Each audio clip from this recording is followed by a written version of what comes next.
नमस्कार। खबरों की खबर में आपके साथ में फरहा सिद्दीकी। खबरों की खबर में आज बात करेंगे धर्मांतरण का धंधा करने वालों की। आपको बताएंगे कि कैसे 1000 से भी ज्यादा हिंदुओं को बहला फुसला कर इस्लाम कबूल करवाया गया। लेकिन अब उन लोगों की खैर नहीं, क्योंकि खुद सूबे के मुखिया योगी आदित्यनाथ ने इस पर कड़ा रुख अपनाते हुए ऐसे लोगों पर एनएसए के तहत कार्रवाई करने के आदेश दे दिए हैं। जी हां, खबरों की खबर में आज खुलासा करेंगे कि कैसे दो मौलानाओं ने हिंदुओं को बरगला कर उन्हें इस्लाम में शामिल कर लिया। लेकिन अब ये पुलिस के हत्थे चढ़ चुके हैं। अब पुलिस एक एक कर इनके तमाम कारनामों का खुलासा करेगी। पहले आपको बताएंगे कि कैसे ये मौलाना लोगों का धर्मांतरण करवा रहे थे, और उसके बाद ये भी आपको बताएंगे कि यूपी एटीएस के हत्थे चढ़े मुफ्ती काजी जहांगीर आलम कासमी और मोहम्मद उमर गौतम पर अब क्या होगी कार्रवाई। लेकिन सबसे पहले आपको ये बता देते हैं कि मोहम्मद उमर गौतम आखिर है कौन। दरअसल मोहम्मद उमर गौतम एक मशहूर इस्लामी प्रचारक हैं, जिन्होंने कई देशों के दौरे किए। वो दिल्ली के जोगाबाई एक्सटेंशन इलाके में इस्लामी दावा सेंटर के नाम से एक केंद्र चलाते हैं।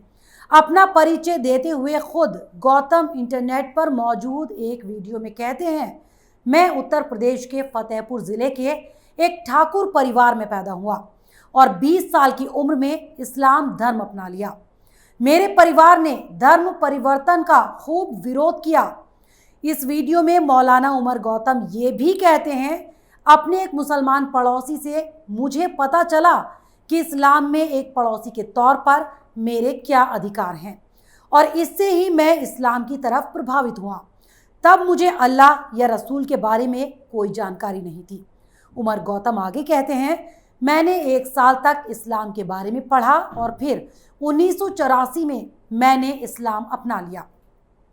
मैंने अपना नाम श्याम प्रसाद गौतम से बदलकर मोहम्मद उमर गौतम रख लिया। मैंने सबसे पहले अपने हिंदू दोस्तों को ही बताया कि अब मैं मुसलमान हूँ।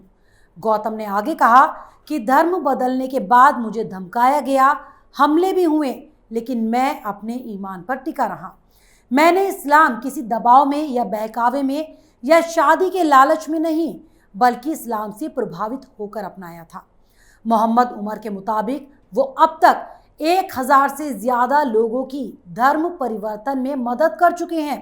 वो खुद कहते हैं, मैंने इस्लाम के पैगाम को लोगों तक पहुंचाने का फैसला किया और इस पर कायम रहा। इस वीडियो में उमर गौतम ने खुद माना कि वो लोगों को इस्लाम की दावत देते हैं और अब तक उनके संपर्क में आए हजारों लोग इस्लाम अपना चुके हैं।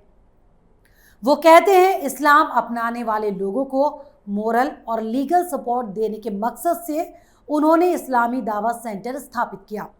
वैसे तो भारत का संविधान किसी को भी अपनी मर्जी का धर्म अपनाने और धर्म का प्रचार करने की कानूनी इजाजत देता है, लेकिन जबरदस्ती या लालच में धर्म परिवर्तन कराना अपराध है।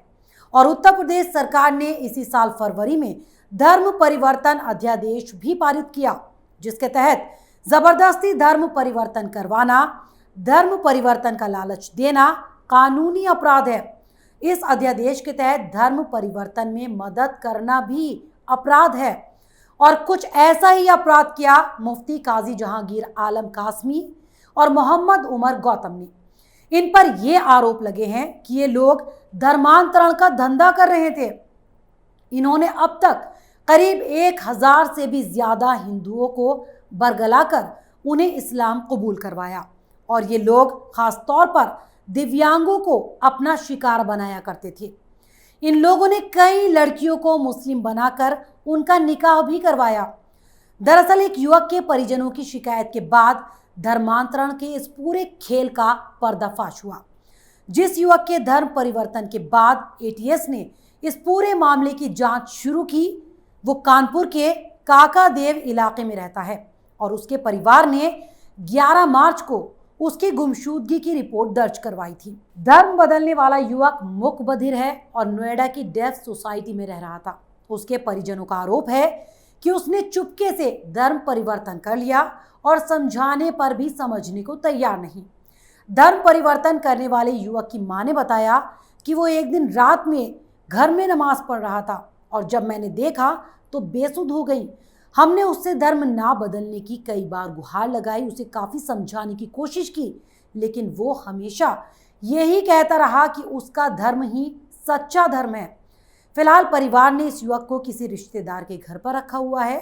इसके परिजनों के मुताबिक उसके सर्टिफिकेट पर अब उसका नाम भी अब्दुल्ला है और वो इसी नाम से खुद को पुकारने के लिए बार बार कहता है। वहीं परिजनों का ये भी आरोप है कि धर्म बदलवाने वाले लोग अभी भी उनके बेटे के संपर्क में हैं और उन्हें डर है कि वो फिर से घर न छोड़ दे, क्योंकि पहले भी ये युवक अपने परिवार से नाराज होकर घर से चला गया था। तब 11 मार्च को उसकी गुमशुदगी की रिपोर्ट दर्ज करवाई गई थी, जिसके बाद उसकी तलाश की जा रही थी, लेकिन बार बार नंबर बदलने की वजह से वो ट्रेस नहीं हो पा रहा था। और मां के बीमार होने के बारे में जब उसे पता चला तो वो खुद अपने घर लौट आया, लेकिन युवक अब भी मुसलमान ही बना रहना चाहता है, जिस पर उसके परिजनों ने आरोप लगाया कि उसे किसी बड़ी साजिश के तहत फंसाया गया है और इसी मामले की जांच करते हुए यूपी एटीएस ने धर्मांतरण करवाने वाले 2 मौलानाओं को गिरफ्तार किया है। यूपी पुलिस के मुताबिक मोहम्मद उमर गौतम और मुफ्ती काजी जहांगीर आलम कासमी को दिल्ली के जामिया नगर इलाके से हिरासत में लिया गया। यूपी पुलिस का दावा है कि ये दोनों धर्मगुरु मुकबधिर छात्रों और कमजोर आय वर्ग के लोगों को पैसे, नौकरी और शादी का लालच देकर लगातार मुसलमान बना रहे थे। ये काम उनका कई सालों से जारी था। यूपी पुलिस ने अपने बयान में ये भी कहा कि ये धर्मगुरु पाकिस्तानी खुफिया एजेंसी ISI और विदेशों से फंडिंग भी लिया करते थे। वहीं इस मामले पर खुद मुख्यमंत्री ने कड़ा रुख अपनाते हुए जांच एजेंसियों को निर्देश दिए हैं कि वो इस पूरी साजिश की तह तक जाएं और गिरफ्तार दोनों मौलानाओं के खिलाफ राष्ट्रीय सुरक्षा कानून यानी NSA के तहत कार्रवाई करें। इतना ही नहीं, सीएम योगी ने इन पर गैंगस्टर एक्ट और अन्य कड़ी धाराओं के तहत कार्रवाई करने के साथ साथ उनकी संपत्ति जब्त करने के भी आदेश दे दिए। यूपी एटीएस के मुताबिक मौलानाओं के कब्जे से जो दस्तावेज बरामद हुए हैं उससे उन्हें मिलने वाली बड़ी विदेशी फंडिंग का भी पता चला है। पुलिस के मुताबिक ये दोनों मोटिवेशनल थॉट्स के जरिए हिंदुओं को बरगलाते थे। धर्मांतरण और विवाह का सर्टिफिकेट लेने के लिए अवैध माध्यमों का सहारा तक लिया जाया करता था। नोएडा, कानपुर, मथुरा और देश के कई इलाकों में उनका ये कारोबार फैला हुआ था और इस्लामिक दावा सेंटर के तहत ये सब कुछ किया जा रहा था, जिसके दिल्ली में मौजूद दफ्तर को पुलिस ने सील कर दिया है। वहीं एटीएस दोनों को अदालत के जरिए पुलिस कस्टडी में लेकर और कड़ी पूछताछ करने की तैयारी में है, जिसमें कई और राज सामने आने की संभावना है। यूपी एटीएस ने आईपीसी की धाराओं 420, 120B, 153A, 153B, 295, 511 और उत्तर प्रदेश विधि विरुद्ध धर्म संपरिवर्तन प्रतिषेध अध्यादेश 2020 के तहत लखनऊ के एटीएस थाने में मुकदमा दर्ज किया है। इसमें उमर गौतम और जहांगीर कासमी के अलावा कुछ अज्ञात लोगों को भी अभियुक्त बनाया गया है। वैसे तो जानकारों का भी यही मानना है कि भारत का संविधान किसी भी धर्म को अपनाने और प्रचार करने की पूरी आज़ादी देता है। हर व्यक्ति को अपनी मर्जी से अपना धर्म अपनाने का पूरा हक है, लेकिन इसके अंदर जोर जबरदस्ती, लालच या खौफ नहीं होना चाहिए। धर्म के अंदर कोई जबरदस्ती नहीं है।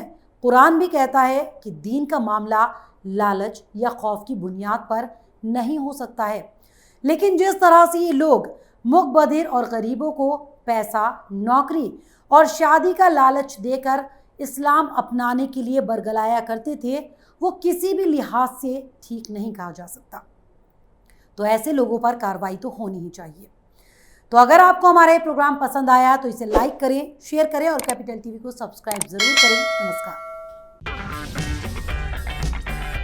अगर आपको हमारा वीडियो पसंद आया हो तो इसे लाइक करें, हमारे चैनल को सब्सक्राइब करें और हाँ, बेल आइकन दबाना ना भूलें ताकि आप तक हमारे वीडियो की नोटिफिकेशन पहुंचती रहे।